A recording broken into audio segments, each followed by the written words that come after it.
Sounds epic, doesn't it? Sounds ridiculous. I forgot to mention earlier that my name's Mike. I'm so glad you're here today, especially to all of our visitors, people that maybe we haven't connected with yet. Please let us know you're here today. We're excited, and I am super downright giddy about this series.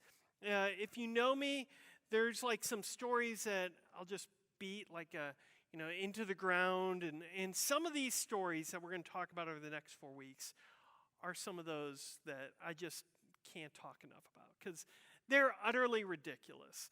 We're going to kick off today talking about two people throughout the next 4 weeks. We're going to talk about Elijah and Elisha. Today we're going to talk about Elijah. And I'm going to give a little bit of geekery, a little bit of history context. So if you're a history person, you're going to love it. And if you're not a history person, you're going to love whenever I'm done with it. But stick, it won't take too long. I just want to give you a little bit of context. So some of you may have heard of one of the greatest kings in the history of the world. His name was King David, king of Israel, and his son after him took over, which was King Solomon. Solomon was king for about 40 years until 931, where Solomon's son Rehoboam became king. Now, when Rehoboam became king, he was especially liked and respected in the southern part of Israel, which was in Jerusalem and that area. But the northern part rebelled against Rehoboam. In fact, they split off. And interestingly enough, they got annoyed by taxes as one of the primary things. So the north broke off, and they became known as the Kingdom of Israel. And the south became known as the Kingdom of Judah. You with me so far? So Rehoboam was king in the south. In the north, they chose Jeroboam to be king. So we're going to skip ahead about 60 years to Jeroboam's great-grandson, who became king of the northern part, and his name is Ahab. So we're going to talk specifically today. We're going to hear a story about Ahab, but a few more people that we're going to talk about along as well. So Ahab is king. His responsibilities were to kind of govern the country, but especially to deal with the military, to deal with the international relations and the attacks from other surrounding countries. That was his job as king. But whenever there's a king in the Bible, there's almost always another person. This was not elected. This was not chosen. It was somebody called by God, chosen by God to be the voice of God to the king, to the country. They're kind of the spiritual and moral authority, and that's known as a prophet. And so we're going to hear about a prophet who's named, guess what? Elijah, right? So that's who we're talking about today. And I want you to hear how Elijah is first introduced. We haven't heard anything about him until 1 Kings chapter 17, verse 1. You can follow along in your Bible. This is also in the notes section in the church app. If you click on program, in today's program, you can follow along with these scripture readings there. 1 Kings 17, verse 1. Elijah from Tishbe, who was one of the settlers in Gilead, said to Ahab, the king, "As surely as the Lord lives, Israel's God, the one that I serve, there will be neither dew nor rain throughout these years unless I say so." Well, let me stop right there. Isn't that like an incredible way to introduce yourself? Like you're nobody. You walk into the king and says, "Hey, by the way, king, I'm Elijah, and I'm in charge of rain from now on. Peace out." And how do you think the king responded? Like, what? Well, we actually don't hear anything about Ahab's response in that moment until 3 years later. We're going to skip ahead to 1 Kings 18, which is when we hear Ahab's response. This is 1 Kings 18, verse 1. After many days, the Lord's word came to Elijah, and it was the 3rd year of the drought. Farmers, by the way, right now, when they hear that, they're like, oh my gosh, right? You can sense the ominous feeling. 3rd year of a drought. Go, Wait, what? What God? Go, appear before Ahab. Whoa. You mean the guy that I just told I was in charge of rain and it hasn't rained for 3 years? That's who you want me to go to? Can you imagine the conversation? Can you imagine how Elijah's feeling? Go, appear before Ahab, and I will then send rain on the earth. Okay, at least there's a little bit of good news in this story, right? Now, we're going to geek out a little bit more, and then we're going to read some more of the story. There's a couple other important people to understand. One is King Ahab's wife is Queen Jezebel. And if you've ever heard Jezebel as a negative term for women, it was because of her. And there's something really good about Jezebel.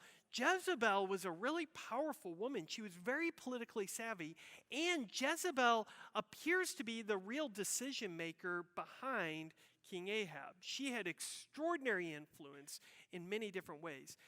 But she didn't use it for good. In fact, one of the things that Queen Jezebel got Ahab to do was she didn't want, and Ahab didn't want, the Jewish people to go to the southern kingdom of Judah in order to go to the temple. And so she had her husband build 2 temples in the northern kingdom. But instead of being to the God Yahweh, the Jewish God, the one true living God that we continue to worship today, instead of being to that God, she wanted to switch their worship as a country to the Canaanite god Baal, B-A-A-L. So we're going to hear that name coming back. In fact, she cared about it so much that she asked her husband to kill all of the priests of Yahweh. And so there's one other person who was in charge of the king's palace. His name was Obadiah. Obadiah was fully devoted to God. And Obadiah heard Jezebel's command and heard the king's decree to kill the priests. And so Obadiah got 100 priests and he hid them in 2 different caves. And day after day, Obadiah would collect food from the king's palace and water from the king's palace, and he would take them to provide for these priests. But remember, it's in the middle of a drought, right? And so it's becoming more difficult and harder for him to provide for these priests. And that's where we pick up the story. This is going to be in 1 Kings chapter 18, verse 7. When Obadiah was out searching, suddenly Elijah met up with him. When Obadiah saw him, he fell on his face. "My master!" He said, "Are you Elijah?" And Elijah replied, "I am." I kind of picture like a Matthew McConaughey moment, like, "I am." Bad Matthew McConaughey impression. It worked better at the first service. Oh, well. He said, "I am. Go and say to your master, Elijah's here." Now, Elijah tells Obadiah to go tell Ahab where he is, and Obadiah is scared. Obadiah is worried about Elijah. Obadiah is worried, like, what's Ahab going to do, and what's going to be the impact for God? And so he kind of wigs out for a little bit. Eventually, he goes tell King Ahab, and here's what happens next. 1 Kings 18, verse 16. So Obadiah went out to meet Ahab. He told him what had happened, and then Ahab came to meet Elijah. When Ahab saw Elijah, Ahab said to him, "Is that you, the one who troubles Israel?" By the way, I think that's a funny interpretation of what's happening here. It's Elijah's fault. It's not Ahab's fault for abandoning God, for turning away from God. It's Elijah's fault for telling him to, but we'll get there in a second. Elijah answered, "I haven't done anything. I haven't troubled Israel. You and your father's house have. You did as much when you deserted the Lord's command and followed the Baals. Now send a message and gather all of Israel to meet me at Mount Carmel. Gather the 450 prophets of Baal and the 400 prophets of Asherah who eat at Jezebel's table." And I'm going to just tell you real quickly what happens next. Elijah has like this epic contest. There's ridiculous contest. He says, "Okay, you get the 450 priests of Baal, and you all build a wooden altar, like a pile of wood, and I'm going to build a pile of wood, and we're going to slaughter 2 bulls, and we're going to put them on top of the wood, and we're not going to light it. Instead, you're going to pray, and then I'm going to pray to God, your God, whoever that you worship, and we're going to see whose God answers, whose God is the true, living, and real God. I want to point out something that I think is awesome. Because Elijah, throughout this story, decides to kick it up a notch. So he chooses for the sacrifice what animal? Did you hear what I said? Baal's God is the image of a golden bull, right? So he chooses their God as a thing to sacrifice, almost to give them home court advantage. And on top, he says, why don't you go first?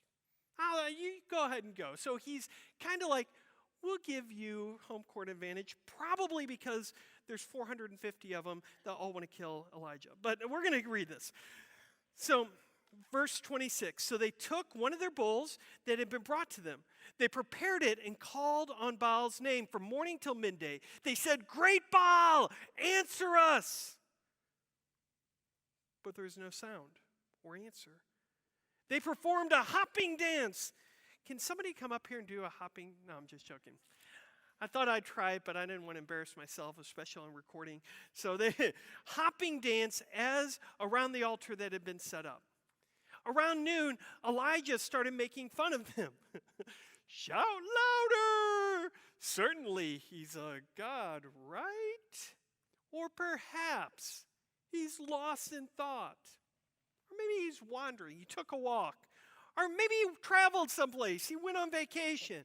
Or maybe he's like asleep and you need to like set an alarm to wake him up. By the way, this is why I love Elijah. Some of you that know me well know that I claim to have a spiritual gift that doesn't exist called trash talk. And oftentimes I don't do it in the most holy way. I'll just confess that in front of everybody. You know, you've heard me say that. So I love it because Elijah here is like trash talking extraordinarily well. He's like just rubbing it in. He keeps on rubbing it. Two, a group of people all want to kill him, including the king and queen. Let's continue, verse 28. So the prophets Baal cried with a louder voice. They cut themselves with swords and knives as was their custom. The blood flowed all over them. Ooh, kind of gross. At noon, as noon passed, they were crazy. They went crazy. By the way, up till that point, they weren't crazy beforehand. What? They sound crazy, but they went crazier. And then the ritual until it was time for the evening offering, and still there was no sound or answer, no response whatsoever. Verse 33, fill 4 jars. And these aren't like little like jars. These are big, giant clay pots that are like Florida, my high, tall, big jugs of water. Pour it on the sacrifice and on the wood, because he knows what we all know, right? Wet wood burns better, right? Okay. Pour it on the wood, he commanded. Okay, let's just make sure. Like, do it a second time. So they did it a second time. And let's go ahead and do it a third time. And so they did it a third time. And water flowed around the altar, and even the trench filled with water. At the time of the evening offering, the prophet Elijah drew near, and he prayed. The Lord God of Abraham, Isaac, and Israel, let it be known today that you are the God in Israel, and that I am your servant. I've done all these things at your instruction. Answer me, O Lord, answer me, so that this people will know you, Lord, are the real God, and that you can change their hearts. And then the Lord's fire fell, and it consumed the sacrifice, the wood, the stones, the dust, and it even licked up the water in the trench. And all the people fell on their faces. And say this with me: the Lord is the real God. The Lord is the real God, they exclaimed. This is a word of God for all of God's creation. Thanks be to God. I love this story. Isn't it a cool story? Isn't it ridiculous in like so many levels? It's one of those stories that whenever I read it, just in my own personal life, whenever I read it, it makes me want to charge out on the football field, even though I have no business being on a football field, right? It makes me want to like charge and do something good, like, yes, yes. And then I think like, that's awesome. So what am I supposed to learn from it? Like, it feels cool. But what does it mean for us today? And there's a couple things I want to spend time on. Here's the first one. God uses ordinary people just like you and me. You know, Elijah comes out of we don't know anything about him. There's nothing special about him at all until he goes to King Ahab and he's like, I'm in charge of rain from here on out, which is a pretty big way to introduce yourself. And then you do this miracle, and you can understand why Elijah didn't become like, oh, there's Elijah, and became, oh my gosh, Elijah. Pretty big deal. But Jesus' brother James wrote a letter about 1,000 years later to Christians, and he talks about Elijah. And one of the things he said is Elijah was just an ordinary dude. He was just an ordinary guy. There was nothing special about him, except he was willing to follow God's call. And I think that's important for us to hear today, because I think, at least I've wrestled with this, and some of you wrestle with this. There's times in our life whenever we think, yeah, that was him. That's awesome, but I could never do that. And I read these stories in the Bible, and they're so cool, but I'm just Mike. I'm nobody. What could I ever do? And that's actually the point of this story, is that the Bible is filled with stories of ordinary people that are willing to step out in faith and see what God can do in them and through them. That's what Jesus preached, right? He says, if you have faith, like if you have he says, if you have faith as small as a mustard seed, which is the smallest seed he could find. If you have faith as small as a mustard seed, you can tell a mountain, and not like, he's not talking like a Southeast Missouri mountain, He's talking like a Colorado mountain.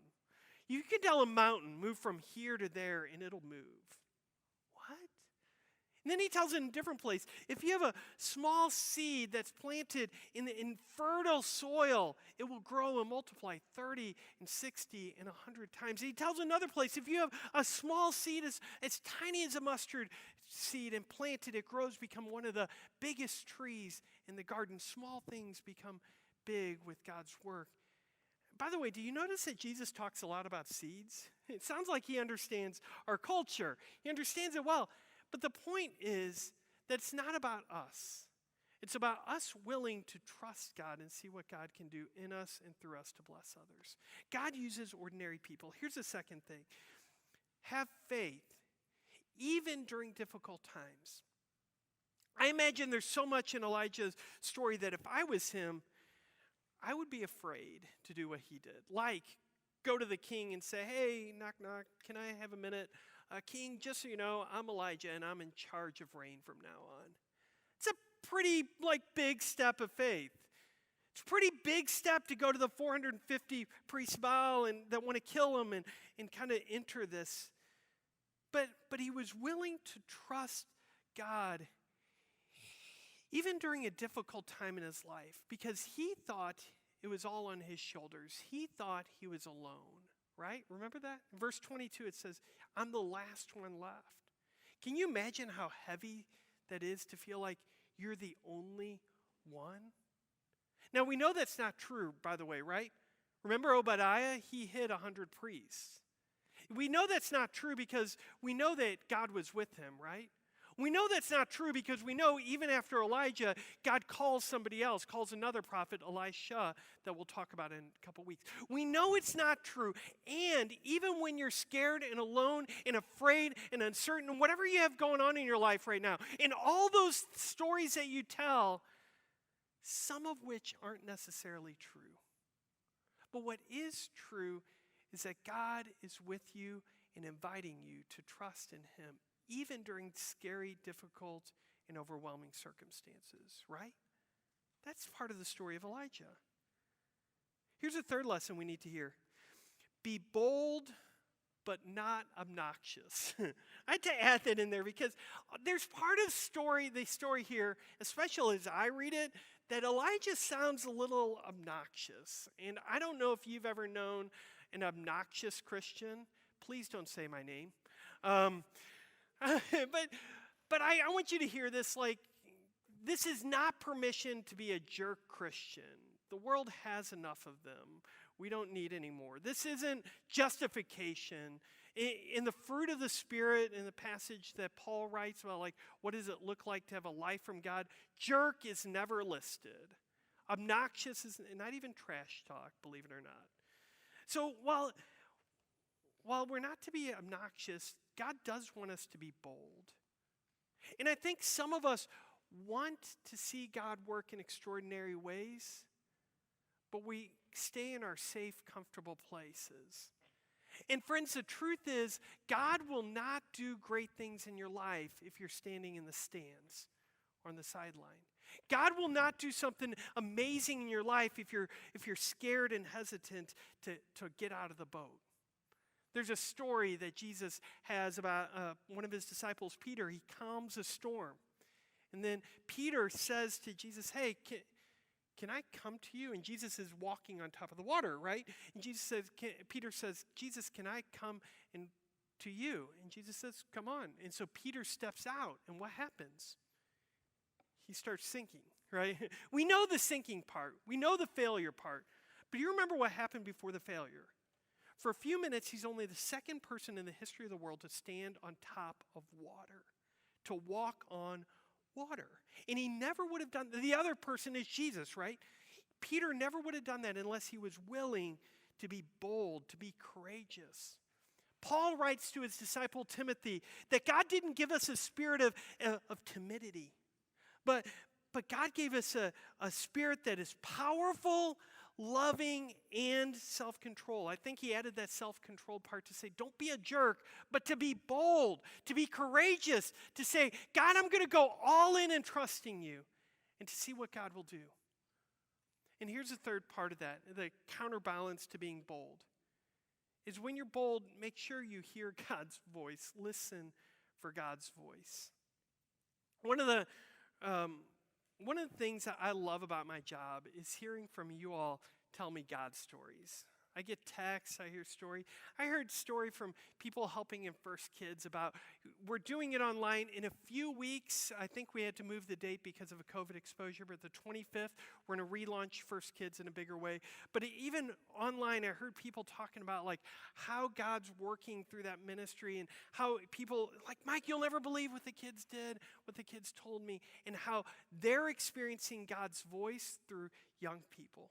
Or I love hearing stories from the storehouse on Saturday mornings or the warming center that's about to restart because as it gets cold, that starts up.